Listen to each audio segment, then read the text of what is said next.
It is no secret that the enigmatic Hindu pantheon can be quite unique and overwhelming to fully grasp. It is full of mythical gods and goddesses, of wondrous divine creatures, and deep, meaningful, and quite philosophical concepts. It is also filled with exotic and complex names and terms, making it special and inspiring. The messages that Hinduism conveys are profound in many ways, and it is considered to be a tolerant and peaceful religion. It is also viewed as one of the world's oldest religions, with roots dating back more than 4,000 years. Its gods are many and equally as old. And one of the principal deities of this magnificent pantheon is Lakshmi, a major Hindu goddess. Widely represented and venerated amongst all Hindus, Lakshmi is the major deity of love, joy, prosperity and wealth. And this is her history. Lakshmi, major goddess of Hinduism. The name Lakshmi comes from the Sanskrit name, Lakshmi, meaning roughly the goddess who leads to one's goal.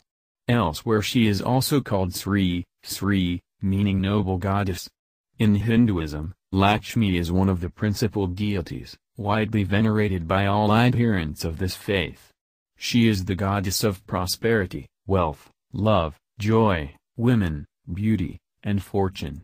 She is also a key member of the Tridvi, a trinity of Hindu goddesses alongside Saraswati and Parvati. In many ways, Lakshmi is venerated as a mother goddess of the entire Hindu pantheon and is also connected to the concept of Maya or illusion. Lakshmi's important position is further emphasized by her being the wife of the Hindu god Vishnu, one of the most important deities in Hinduism, and the supreme being in Vaishnavism. She is also Vishnu's Shakti, divine energy. What is the meaning of the name Lakshmi? In Sanskrit, this name is derived from the root word laks, or laksa, meaning respectively to observe, understand and goal, aim, objective. The symbolism behind these combined words is clear and connected with Lakshmi's role as a goddess. Another term directly related and often used similarly is laksana, which also provides direct insight into the symbolism behind this goddess. It signifies luck, auspicious opportunities, aim, target. Thus, we can understand that her name was ultimately meant to signify knowing one's ultimate goal and objective in life. A lot of importance has been given to the representation of Lakshmi through time. In many Hindu temples her effigies were carved out in superb and intricate detail, and often occupied prominent spots. She is almost always represented as a woman with broad hips and full breasts, smiling and seated on a lotus. Sometimes she is represented as standing as well, and almost always carrying a lotus flower or low. It is important to remember that the lotus has a special symbolism in Hindu belief. The lotus always signified knowledge and self-realization, consciousness, reality, karma, and liberation in the context of the Vedas. Furthermore, the symbolism of the lotus is purely natural. It is a beautiful flower that grows in both clean and dirty water, symbolizing purity, in spite of the conditions of life. To sleeve in her hand. Lakshmi, giver of wealth, abundance, and self-recognition. Lakshmi is also represented with 4 arms, as some other Hindu deities. In this case, each of her 4 arms represents a different concept in Hindu belief. One represents Kama, which signifies love and the pursuit of it, and also emotional fulfillment. Another represents Dharma, that is, the pursuit of an ethical and moral life. The third is Artha, or the pursuit of wealth and means of life, and the last one is Moksha, the pursuit of self-knowledge and liberation. The next feature in representations of Lakshmi that you are sure to notice straight away are the 2 huge elephants. They are often placed at her sides, below, or behind the seated goddess. These elephants are called Gajalakshmi, and they too carry a lot of symbolism essential in Hinduism. They represent hard work, strength, prosperity, fertility, and positive activity. They are shown often as showering the goddess from their trunks. In Hinduism, gods are usually shown with their vehicles, known as vahana. These are special spiritual beings that carry the deities, and in case of Lakshmi, this is an owl. Owls signify the devoted striving for observation and the discovery of knowledge, and the ability to see clearly even in darkness, as an owl is a nocturnal predator. When one looks at an effigy of the goddess Lakshmi, one small detail in her posture quickly catches the eye: her outstretched hands. Both her face and her open hands are in a state of mudra, and represent the notion of giving, compassion, and overall charity. This is related with her role as a goddess of wealth and fertility. Some representations present her as holding a jar of money, depicting her thus as a giver of wealth. However, this wealth should not be considered as simply material. It is, more importantly, spiritual as well. The prosperity that Lakshmi offers is much deeper. It is the prosperity of self-recognition, of growth and cognizance. Lakshmi's partner is Vishnu, arguably the most important of all Hindu gods. As his wife, she is often shown beside him. Vishnu is tasked with securing the balance of a human life, ensuring justice and peace. While his counterpart, Lakshmi, is tasked with securing the wealth and prosperity of that same life. In all ancient cultures of the world, the relevance and worship of the personified Mother Nature and the bounty she brings was always widespread and a central aspect of all polytheistic cultures. The same goes in India, with Lakshmi taking up this role.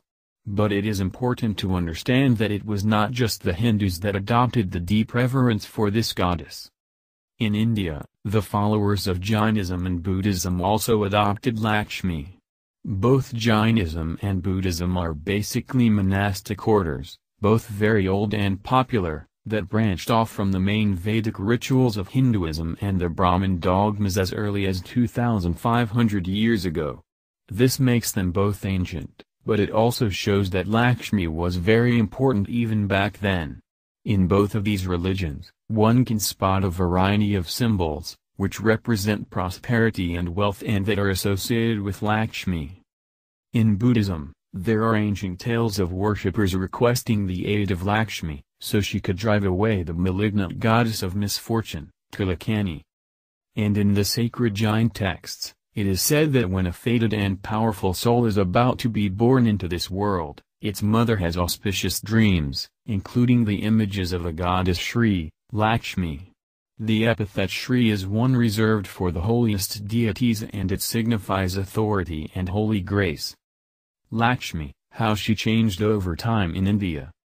Did you know that some of the most important stories of Lakshmi first appeared relatively late in the history of Hinduism? In the Mahabharata and Ramayana epics, composed between 300 BC and 300 AD, Lakshmi appears with great importance.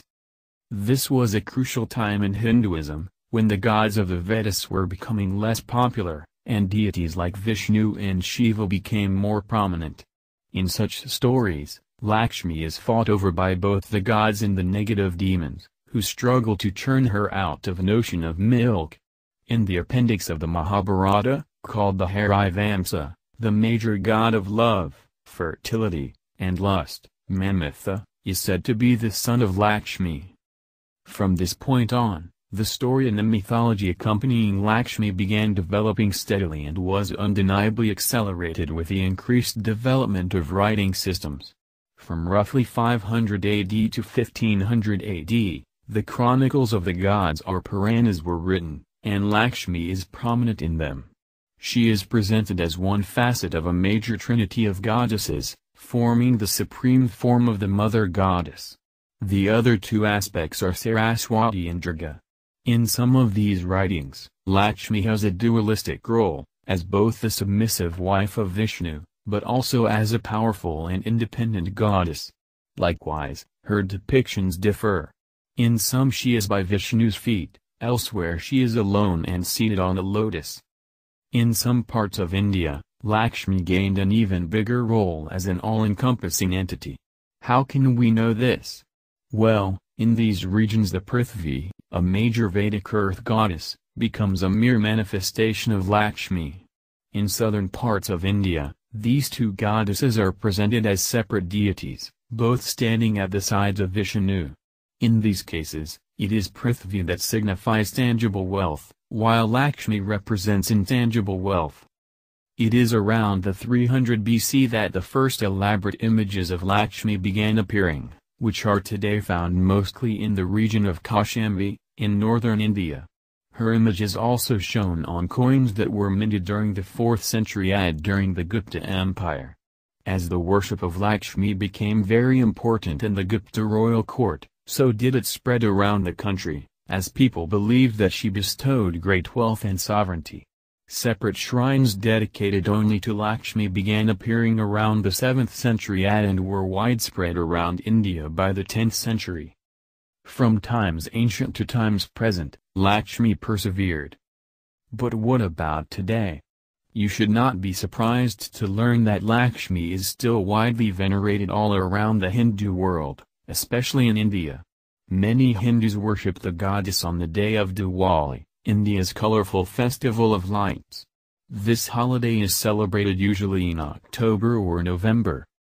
Why the festival of lights? Because through it is represented the symbolic victory of light over darkness, and also knowledge over ignorance, hope over despair, and, ultimately, good over evil. It is one of the major Hindu holidays, and most worshippers make efforts to dress in their finest clothes, tidy up their homes, and set up special tea lamps and candles all around their living space. On the night of Diwali, families engage in personal prayers to Lakshmi. What ensues next is the true celebration of life, family feasts, exchanging of gifts, and all-out positivity. And in the end, that is all that the goddess Lakshmi is about. The importance of Lakshmi in modern-day India cannot be denied.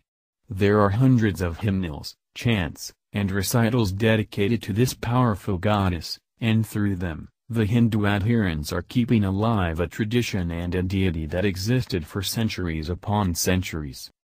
Mother goddesses were always an integral part of ancient civilizations.